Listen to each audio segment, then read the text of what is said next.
Hey guys, Lucas here from Future Surplus, and today we're going to cover part 2 building a camo net, and today's vegging a camo net out. And this one is going to be an overview of how to do that, and the biggest thing about this one is just going out there and doing it again, and doing it again, and doing it again. This one's definitely where it's going to take the most skill and practice, beyond right below where it is just actual use and application of it, is vegging it out, in my eyes. If you're building this for a ghillie suit, for a stalk lane or stalking and all that, and on an approach, that's a whole other set of skills. Building the camo net, we're going to go into that, and application of that is still going to take quite a bit of practice to get it down right, and beyond just like working and getting into like actually making sure that this is doing a good job. So we're going to go over some tips, tricks, maybe not necessarily tricks, but a lot of tips, and just go over general how to do this, things you're going to look out for, and all that jazz. So let's get into that real quick.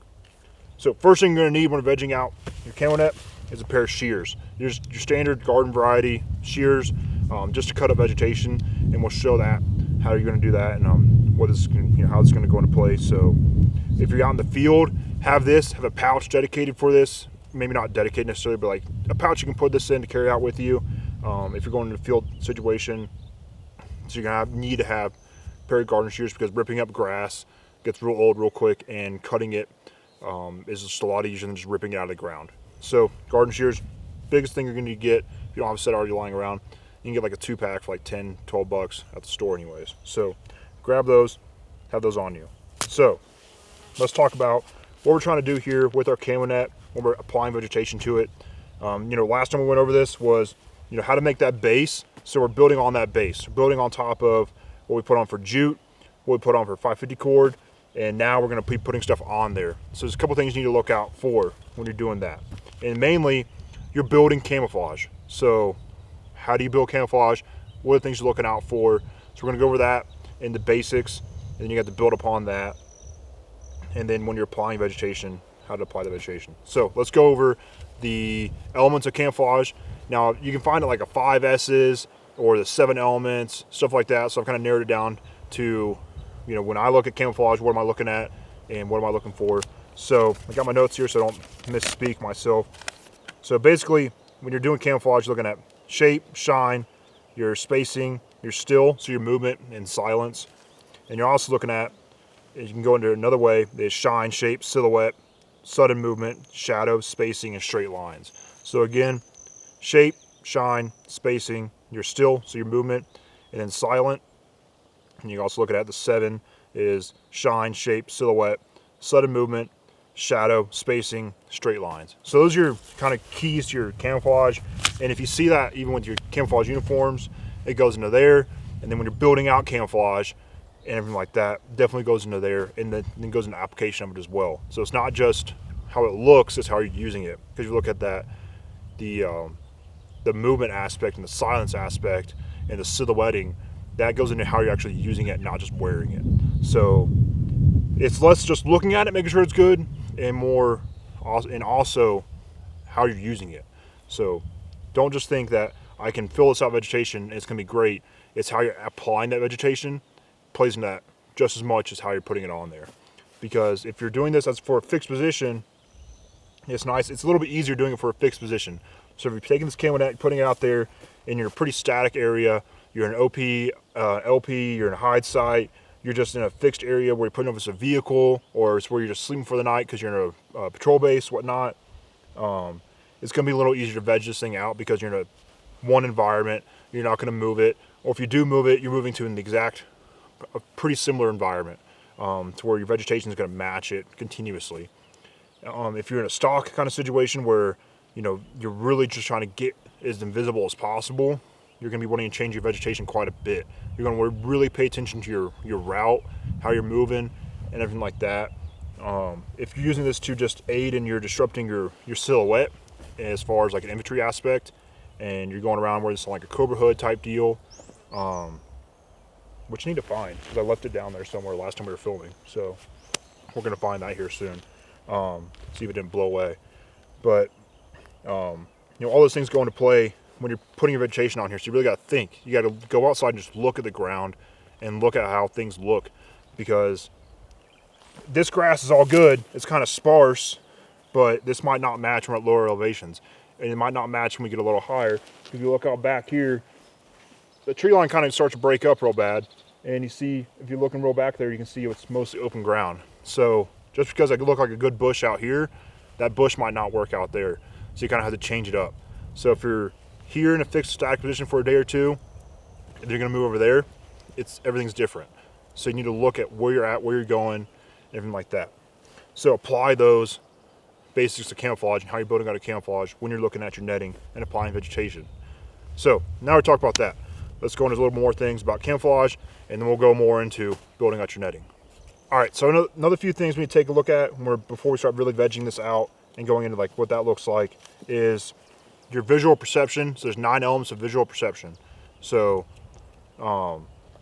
just things you're gonna be, when you're actually applying camouflage in a position and you're trying to hide and you're getting down there, some things that you need to really apply to how you're just hiding in general. So you have your line, your outline, and your edge. So that's the first one you're looking at. So how that applies, your shape, your contrast, your value, so the coloration in there.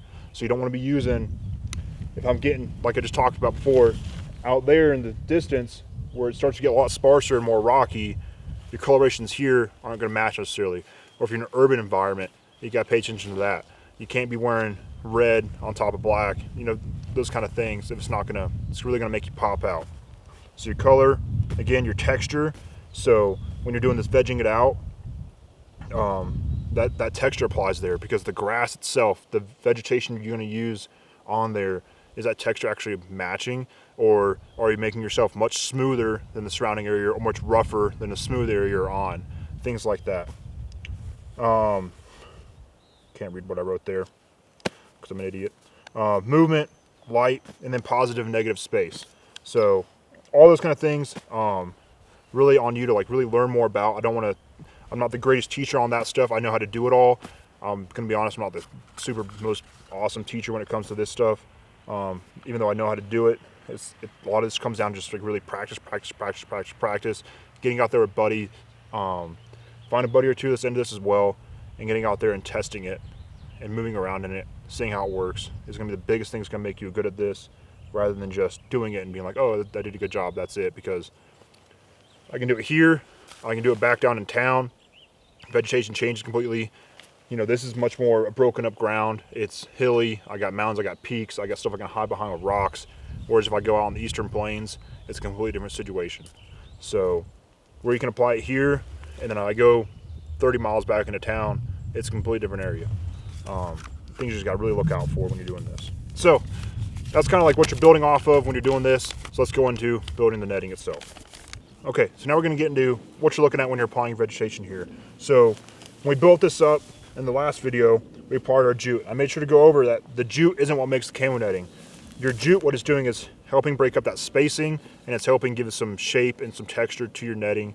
And if you're applying this to a ghillie suit, if you're using else in position, whatever it may be, your jute is not what's hiding you as it is. It's gonna help break up your outline by itself, but when you're applying vegetation is when it really comes into play, because it's gonna take up that negative space, because you're gonna have a hard time just putting grass everywhere. If you look out here, the grass is pretty broken up. So that jute kind of does that feature for you. So your jute isn't everything. And when you're applying your vegetation on here, it's gonna help apply that texture, that spacing, give some negative, positive space, and get that shadow in there as well. Because when you're making this out, you know, big thing people talk about in camouflage is black. You know, black is a shadow in nature. There's not a lot of natural black. There are some darker colors, darker grays, dark browns, something like that. Where you get your blacks is from shadows. So you can make those blacks naturally with the shadows within your vegetation. When you're applying your vegetation, you're looking at a little bit of a lot everywhere, not a lot, a little bit everywhere. It's a hard one to say, it's kind of a tongue twister almost, but you're looking at little bits. You know, you're gonna take little bits of grass, and this is what you're working with for your patches of grass, is little bits. You don't wanna get a huge bunch and look like a bush and throw that on there, because A, you know, you're gonna have patchwork of bushes on your back or your position, and two, that movement's gonna be real weird when you have a bush real heavy swinging around, and then it's also just gonna not line up. It's not gonna break up your silhouette quite right. So you want a lot of a little bit everywhere, and not of a lot everywhere, everything like that. The guy Skullduggerus Pirate, he does a really good job explaining that one. Once you watch him say that, it'll make a lot more sense. But he did a really good job explaining that one. A little bit of a tongue twister though.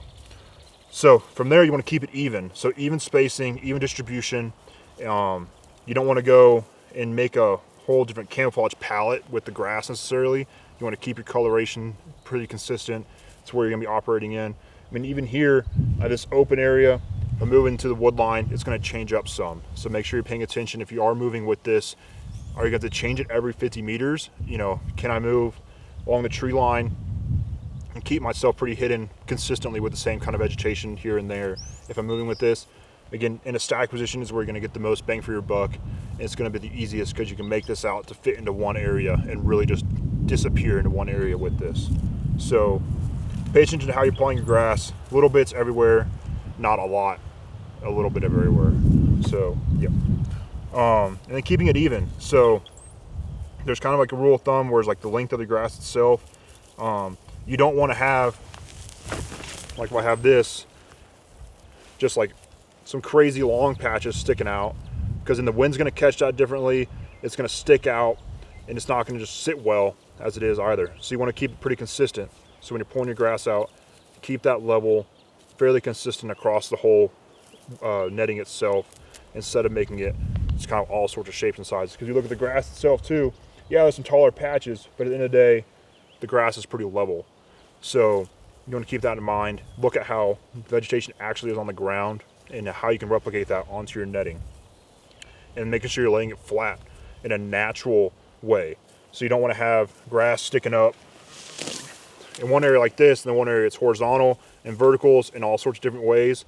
You want to make sure that's consistently applied to your netting, so that when you have it propped up on your person, on your kit, in your position, it's laying naturally and it's going to look natural. Because if you have it all sorts of sideways, that's not natural, right? The grass isn't growing out of the rocks sideways and looking all crazy. It's going to grow up and out of it. So make sure when you're applying that on there, you're doing it in a natural fashion and it's not just laying all willy-nilly on there. From there, just consistency again, and then and you're covering up your jute. Again, you're making this so that your jute kind of disappears in between vegetation. So you're not just having your jute stick out as it is. You're covering it up, using the jute to fill in the gaps in the vegetation and apply that texture to it, and make sure that the spacing is even. But you want to make sure this jute is covered up and is not the only thing showing. You don't want to put one patch here, like I just had in my hand where I threw it, and then jute be the next bit. You want to make sure you're covering up your jute with it and getting that vegetation out there. Again, a lot of this just comes down to practice. I've gotten pretty decent at it, and it's hard to explain. Personally, I'm still trying to figure out how best to teach it, but a lot of it just comes down to practice. Doing this over and over and over and over and over. Some people catch on a lot quicker than others, but at the end of the day, it just comes down to practice, practice, practice. You built your netting up, you did a good job there, and now it's just practice with applying vegetation. So from there, pretty much covered all like the tidbits that you need to be thinking about while you're applying vegetation. So let's go take a look at kind of what it looks like.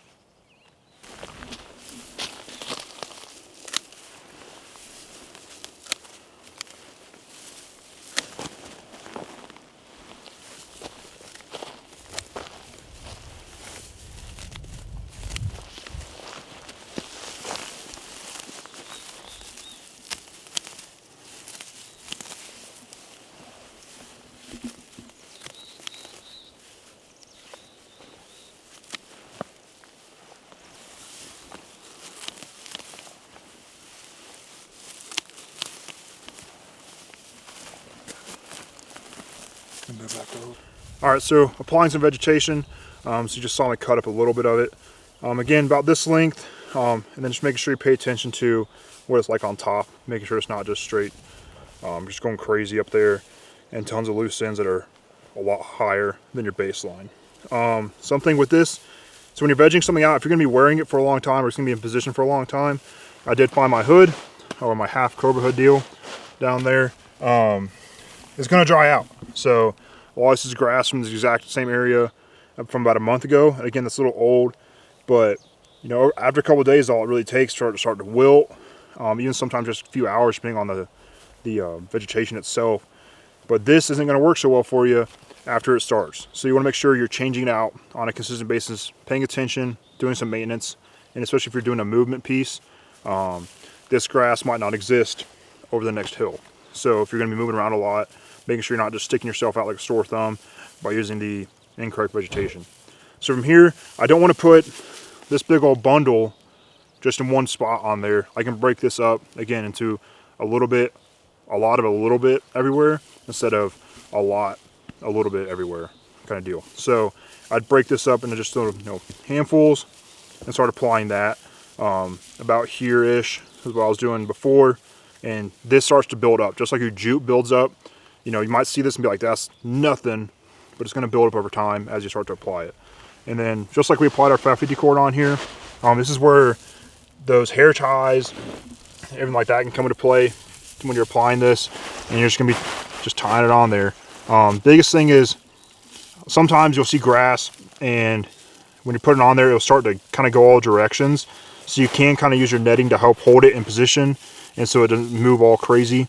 Also just tying it down and using that jute to help support the grass itself will help it from going all sorts of wild. So it just takes some practice, like everything else I've been saying, just doing this over and over and over. Doing it, the first couple times you do it, I can speak from much experience, you're gonna suck. As much as I spent time researching this, talking to my buddies about this and getting some pointers, the first few times you do it, you're really just gonna look at it after you do it and you're like, man, I just wasted 30, 40 minutes cutting some veg up and applying it on there and making it look real pretty and how I think it was gonna work. And so it just takes doing it again, doing it again, doing it again. And one of those things when you do this is after you build out a good bit, you're gonna wanna just throw it on a piece of ground, walk away and try to lose it. And then walk back to it and just see, how did this work out for you? Did this work? Did it not work?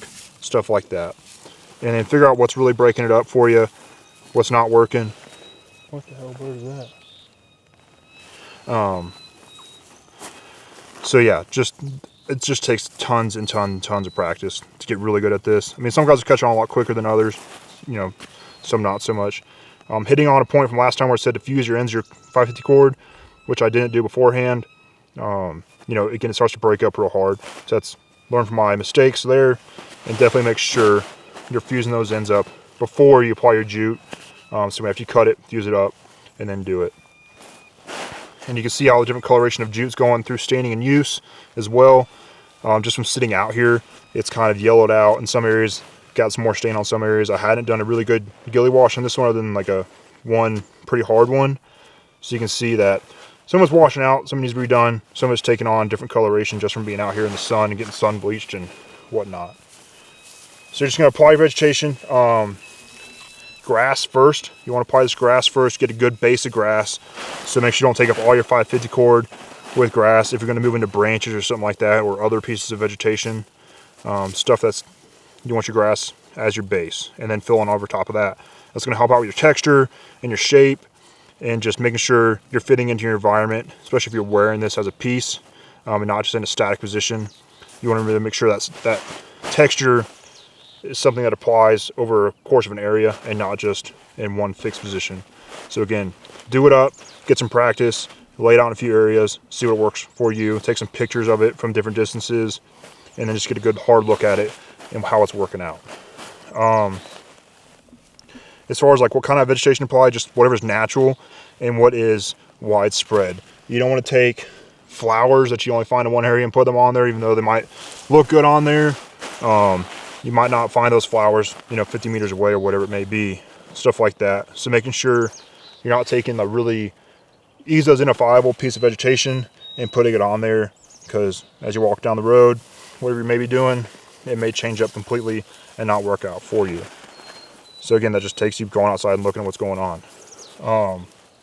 Bushes or branches, if you're going to apply those to here, or pieces of bushes, pieces of branches, stuff like that, actual like twigs and whatnot, just make sure when you get them set on there, they are supported, so that way they're not just going to fall everywhere and like make a lot of movement just by themselves, even when you're just sitting in the wind or sitting still, and especially when you're moving, that they're not swishing back and forth or creating an awkward movement. That's really going to give you away. When you're applying this, do it evenly, fill in your gaps, with your vegetation, build upon this and just use this jute. As you can already kind of see, you're building on top of it and it's taking up some of that negative space. And you can see at the end of the day, if you're building a cobra hood or building on top of a ghillie suit, that coloration, it aids in the camouflage and the ability of the netting itself, but you're really covering it up. So it's not super important that it is super important, but it's not like stupid important that you're using some crazy piece of camouflage as your base for a ghillie suit or cobra hood, just like a camo net. This is gonna help cover up a lot of it, so make sure it's still gonna blend in your area, but you know, this arid would still work out here in the mountains because it's generally blending in. It's also getting covered up quite a bit by vegetation. So I'm gonna say it for probably the 100th time or whatever it is now. Practice, practice, practice. Just do it more, do it a little more. You know, you don't want to mix in too much dead vegetation as it is, because that's a pretty good giveaway. Because if you're moving into where it's a lot of live stuff, you know, that could be a really good giveaway. Looking at some dead patches where everything else is green, so that's when you need to pay attention to your maintenance portion of this, even while you're just using it, making sure your grass isn't going too crazy. If you use stuff like whatever this bush was I used before, it worked great then, but when this stuff, it yellowed out real hard as it died. And so you gotta pay attention. Again, like this coloration now, definitely gonna stick out if I move. You know, I don't know how long it took for it to yellow out this hard, but if it's a couple of days, you know, a couple of days of you not being able to do maintenance now means you're gonna stick out like a sore thumb to wherever you're going. If you're in a static position, it's you looking at it on a regular basis to make sure this stuff isn't wilting, browning out, dying out, thinning out real hard, and where it's gonna catch. So yeah, again, this part is definitely where it takes most practice, and it's definitely gonna be, the better you get at it, well, the more you practice, the better you're gonna get at it, and the more you're gonna do this on a quicker basis. The first couple of times are gonna take you a hard minute.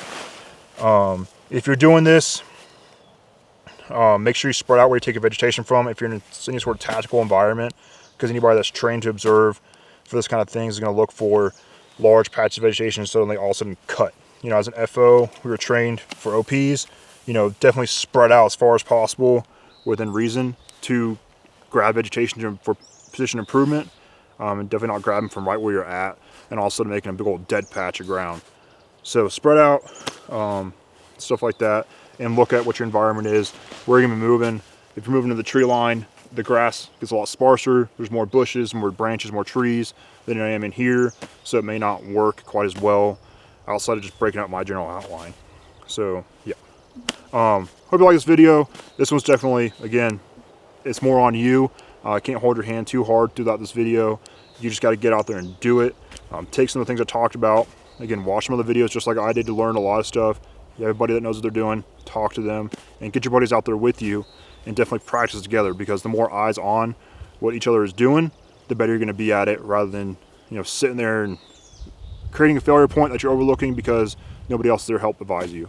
So get out there, do this. It's really fun. At the end of the day, it's just a cool skill to have. So next video, we're going to take a look at some testing. We're going to build out that camo net fully. We're going to build out this fully, maybe a couple other things, apply to some packs and some gear, and see how it looks when you really apply it to a wide spectrum of items, and then how it looks in the environment. So I hope you like this one. Make sure you subscribe, like, comment below if I said anything wrong. Again, I don't want to put out bad information. So if you know better, make sure you put that information out so people can get corrected, or I can get corrected. So thanks for watching. Make sure you head on over to our website, check that out, and subscribe to our emails so you can be the first to know about all of our restock, all the new items, the great items, and everything in between. A lot of it sells out pretty quick. So when you sign up, you'll be the first to know. And if you're new to sign up, you get 10% off. We'll send you a coupon, and you can be, you know, get even better deals.